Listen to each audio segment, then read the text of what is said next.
मेरा नाम है मारोस। हाय फ्रेंड, मेरा नाम है मायरा। हाय फ्रेंड, मेरा नाम है मोहम्मद सायान। और आज हम आए हैं कराची जू, जिसको पहले गांधी गार्डन के नाम से जाना जाता था, और ये पाकिस्तान बनने से पहले का पुराना ये गार्डन है, और ये सब गार्डन से पुराना गार्डन है। चले आए आप भी हमारे साथ अंदर एंजॉय करें, और अंदर हम बहुत एंजॉय करने वाले हैं आज। चलिए आए, ये आज हम एंजॉय करेंगे।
अभी हम आए हैं शामगार। चलिए भी हम अंदर जाएंगे शामगार, जहाँ पे कोबरा बहुत तरह के शाम होते हैं। चले आए अभी मैं सब शामगार चलें और एंजॉय करें।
वहाँ पे बहुत किस्म की मछली है, रंग बिरंगी कलर की मछली।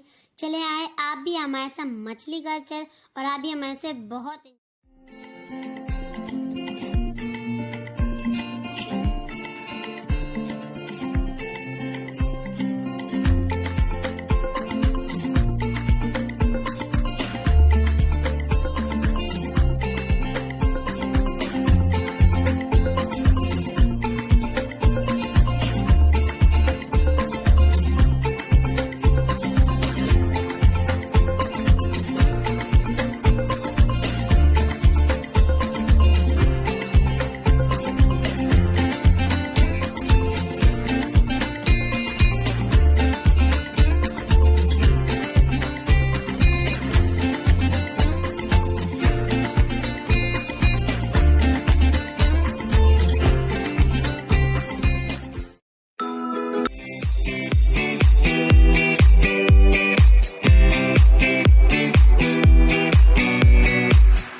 ठीक है बेटा बता।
मछली भी घर गए, सांप घर भी गए, हमने बहुत सारे जानवर भी देखे और हम लोग भूत बंगले भी गए। हम लोग 180 जानवर की म्यूजियम भी गए जहाँ पे तरह तरह के जानवर थे और हमने बहुत मजा किया। अभी मैं अपनी बहन मायरा से पूछती हूँ। मैंने बहुत एंजॉय किया और हमने बहुत तरह तरह के जानवर देखे और मुझे शेर भी बहुत पसंद आया, चीता, हर चीज थी और बतखें भी थी। और मुझे अभी मैं अभी अपने भाई से भी पूछी उससे कौन सा जानवर सबसे ज्यादा पसंद आया। बताओ शियान, आपको कौन सा जानवर सबसे ज्यादा पसंद आया? मेरे को सबसे ज्यादा कछुआ अच्छा लगा और मेरे को जाकर पता चला कछुए के पंजे भी होते। मैं अंदर जाना चाहता था लेकिन मैं जा नहीं पाया, अंदर जाना नहीं चाहते थे और अंदर बहुत कछुए थे। और है ना, मैंने ना उधर हाथी भी देखा और हाथी ने हमारे ऊपर पानी भी फेंका। और है ना, हाथी पता नहीं उधर पहले जगह में आता था, आप वीडियो में देख लेना, वो अभी नहीं आता तो उसकी वो बना कर रखी भी है। और है ना, अब मैंने शेर भी देखा, सफेद कलर का था और वह बहुत बड़ा भी था। और है ना, मैंने तो इस तरह इंडिया के तोते, इस तरह बहुत सी चीजें देखी। और शियान, मैं आपको एक बात बताऊं, शेर बहुत तरह के होते हैं, वाइट भी होते हैं और बहुत कुछ होते हैं। और मायरा बहुत डर गई थी भूत बंगले में, बहुत चीखें मारती और मुझे भी बहुत डर लग रहा था, लेकिन उन लोगों ने अंदर वीडियो नहीं बनानी दी। तो हमें बहुत ज़्यादा इंजॉय किया। हम सुबह से आए हैं और अभी हम बहुत थक गए हैं, तो अभी हम लोग घर जा रहे हैं और अभी मैं बहुत एंजॉय। अभी हम आपसे नेक्स्ट वीडियो में मिलेंगे और इसके लिए अब अगर आपने हमारे चैनल को सब्सक्राइब नहीं किया, आप हमारे चैनल को सब्सक्राइब कर ले और पास जो बेल आइकन है उनको भी दबा ले ताकि हमारी हर नई वीडियो आप तक पहुंच सके। और हमारी वीडियो को लाइक्स करें, कमेंट करें और शेयर करें। आप हमें हमारे कमेंट्स बॉक्स में ये भी लिख के बता सकते हैं कि आपको